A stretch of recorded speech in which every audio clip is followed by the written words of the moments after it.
Programme کے اس حصے میں ہمارے جو مہمان ہیں اشتر اوصاف صاحب ہیں، کسی تعارف کے محتاج نہیں، سابق اٹارنی جنرل، معروف قانون داں۔ بہت شکریہ اشتر صاحب اپنا قیمتی وقت دینے کا۔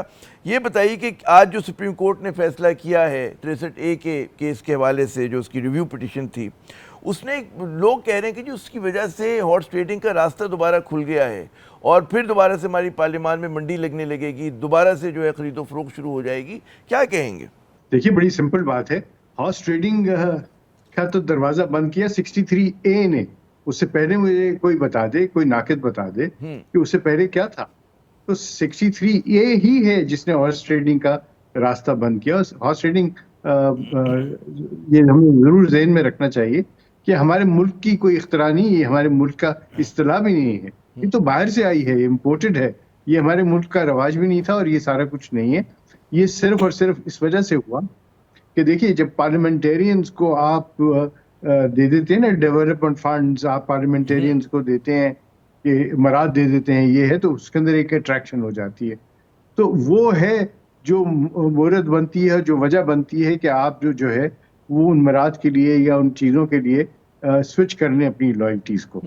اصل میں یہ کوالٹی آف پارلیمنٹیرین کے اوپر ڈیپینڈ کرتا ہے کہ وہ کیا ہے، لیکن 63A جو ہے اس کو جس طریقے سے تشریح دی اور جس طریقے سے اس کے متعلق لکھا گیا اس ججمنٹ میں، جس کا آج ریویو ہوا ہے، وہ ہماری تاریخ میں پہلے کبھی نہیں ہوا۔ اور وہ کیا ہے کہ آپ نے وہ الفاظ آئین میں پڑھے جو آئین میں لکھے نہیں ہوئے، اور اس کے اندر آٹومیٹک ڈسکوالیفیکیشن ڈال دی۔ اس کے اندر یہ کہہ دیا کہ اگر کوئی ووٹ دے گا پارٹی کی ڈسپلن کے خلاف ان 4 باتوں پہ جو کہ اس کے اندر درج ہیں، تو پھر وہ ڈسکوالیفائی بھی ہو جائے گا اور اس کا ووٹ بھی کاؤنٹ نہیں ہوگا۔ یعنی آپ نے یہ کہا کہ آپ کے اوپر پابندی ہے، آپ اپنا منہ نہیں کھولیں گے، آپ اپنا ووٹ ایکسرسائز نہیں کریں گے، آپ اس ڈسپوٹک جو آپ کو دے دیا گیا ہے پارٹی کی طرف سے آرڈر، اس کے مرہون منت ہیں، ورنہ نہ صرف آپ سیٹ کھو بیٹھیں گے، آپ کا ووٹ بھی کاؤنٹ نہیں ہوگا اور آپ ڈسکوالیفائڈ ہوں گے۔ تو یہ ایک ایسی اختراع تھی، اسی فیصلے کو جو ریورس کیا ہے، آج میں ابھی اس ویڈیو آنے سے پہلے ایک جذباتی نوجوان مجھے مل گئے، انہوں نے کہا جی عجیب منطق ہے، ہمیں سمجھ میں یہ نہیں آ رہا کہ جو سزا دی جا رہی ہے وہ تو ڈسکوالیفائی بندہ ہو گیا جس نے پارٹی لائن سے انحراف کیا، لیکن جو اس کا عمل تھا وہ پھر کیسے جائز ہو گیا؟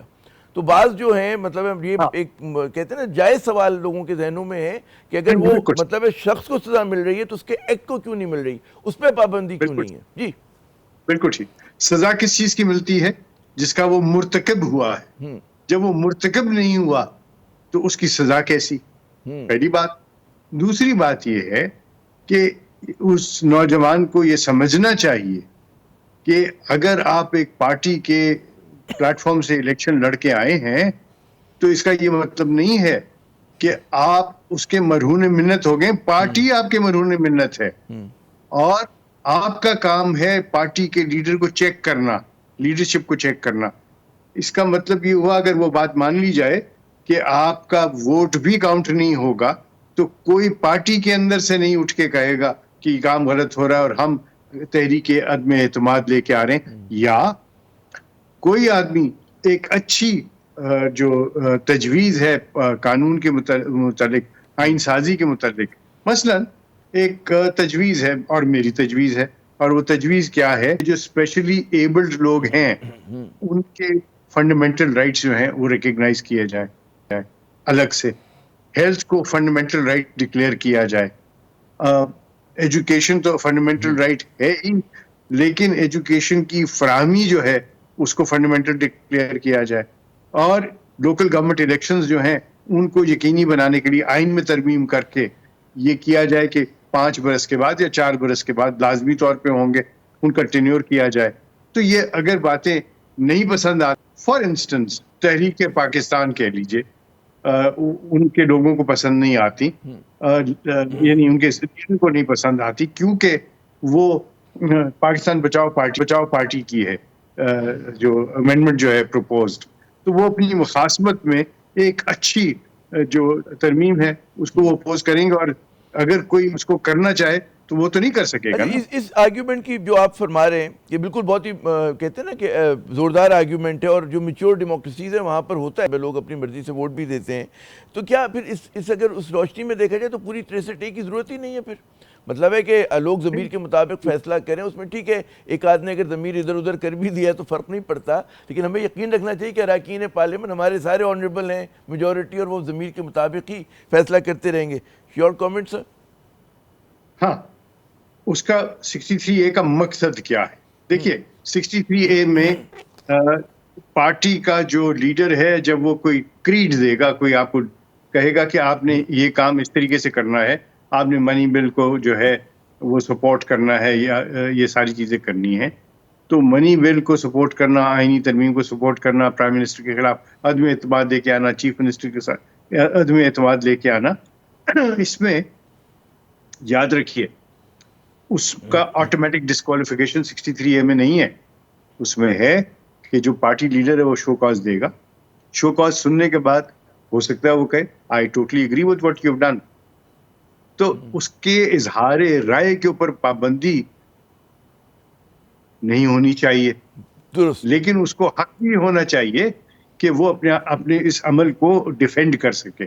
یاد رکھیں جو شخص ہارس ٹریڈنگ کا مرتکب ہوتا ہے اس کو الیکٹریٹ جو ہے وہ آئندہ کبھی بھی الیکٹ نہیں کرتی. آپ یہ دیکھ چکے ہیں. دوسری بات اور بڑی امپورٹنٹ ہے وہ یہ ہے کہ آپ کا جو معاملہ ہے ووٹنگ کا اس کو نہیں رکنا چاہیے، کیونکہ وہ آرٹیکل 17 اس کی ضمانت دیتا ہے. درست. اور تیسرا یہ ہے جی کہ یہ کا حسن ہے، سیٹ وہ اپنی اگر وہ نہیں پارٹی کا جو لیڈر ہے اس کی بات سے متفق نہیں ہے تو پھر وہ سیٹ ہار جائے گا. اچھا، میرا آخری سوال، مجھے پتا ہے آپ کو کہیں جانا بھی، کہ بعض جو ناقدین ہیں ان کا کہنا ہے کہ جی موجودہ حکومت کا مینڈیٹ جو ہے بڑا مشکوک ہے، اور جس طرح سے یہ آئینی ترامیم کو بلڈوز کر رہی ہے وہ چیزوں کو مزید متنازع بنا رہے ہیں. اگر وہ صحیح کام بھی کر رہے ہیں تو لگ یہ رہا ہے کہ اس کے راستے کا جو انتخاب ہے وہ غلط ہے، اور جس کی وجہ سے بجائے چیزیں سلجھنے کے الجھتی جا رہی ہیں. آپ کا کامنٹ کیا ہوگا؟ دیکھیے یاد رکھیں یہ صرف گورنمنٹ کی بات نہیں ہوگی، جی اس میں تمام پارٹیز حصہ ڈالیں گی، اور میں اس چیز کا دائی ہوں، ہمیشہ کہتا رہا ہوں، اور آپ نے بھی مجھے بارہا یہ کہتے ہوئے سنا ہوگا کہ آئینی ترامیم لازمی طور پر کنسنسس کے ساتھ ہونا چاہیے. کم از کم اتنی زیادہ میجورٹی ہو کہ 2/3 سے بھی زیادہ ہونی چاہیے. یہ ایک سوچ کی بات. دوسرا، یہ ایک کلیکٹیو وزڈم کا کام ہے. کلیکٹیو وزڈم کے ساتھ انہوں نے انفارمڈ ڈیسیجن لینا ہے. کلیکٹیو وزڈم ہوگی پارلیمنٹیرینز کی، انفارمڈ ڈیسیجن ہو گیا اس کے پروز اینڈ کونز، یعنی اس کی اچھائی اور برائی کو ڈیبیٹ کر کے. اور یاد رکھیے کہ ڈیبیٹ سے، کلیکٹیو وزڈم سے کبھی کسی کا نقصان نہیں ہوا. تو یہ کوئی بلڈوز نہیں ہو رہا، نہ کوئی بلڈوز ہو سکتا ہے، اور بلڈوز اگر ہوگا تو اس کا الٹیمیٹلی نقصان پاکستان کو ہے، وہ باؤنڈ کسی بیک پارٹی کرے گا. کو. بالکل، بہت بہت شکریہ اشرف صاحب، آپ نے اپنا قیمتی وقت دیا. اور بڑے کہ جی جب تک کنسنسس نہ ہو، جب تک انفارم ڈیسیشن نہ ہو، جب تک ایک کلیکٹیو وزڈم نہ ہو، اس وقت تک اگر کوئی بھی مطلب ہے آپ ترمیم کریں گے تو متنازع رہے گی. تو ظاہر ہے کہ اس کے لیے 2/3 سے بھی زیادہ میجورٹی ہے، اور انفارمڈ ڈیسیشن کے تحت جو ہیں لا میکرز ووٹ ڈال رہے ہوں. یہ نہ ہو کہ رات کی تاریکی میں جناب کوششیں ہو رہی ہوں اور پتہ ہی نہیں ہو MNAs کو اور سینیٹرز کو کہ کیا ہونے جا رہا ہے. یہاں پہ وقفہ لیتے ہیں، وقفے کے بعد جب دوبارہ حاضر ہوں گے تو کچھ بات کریں گے جو اسلام آباد کی تینوں بارز نے جو ایک اعلان کیا ہوا ہے مزاحمت کا، احتجاج کا.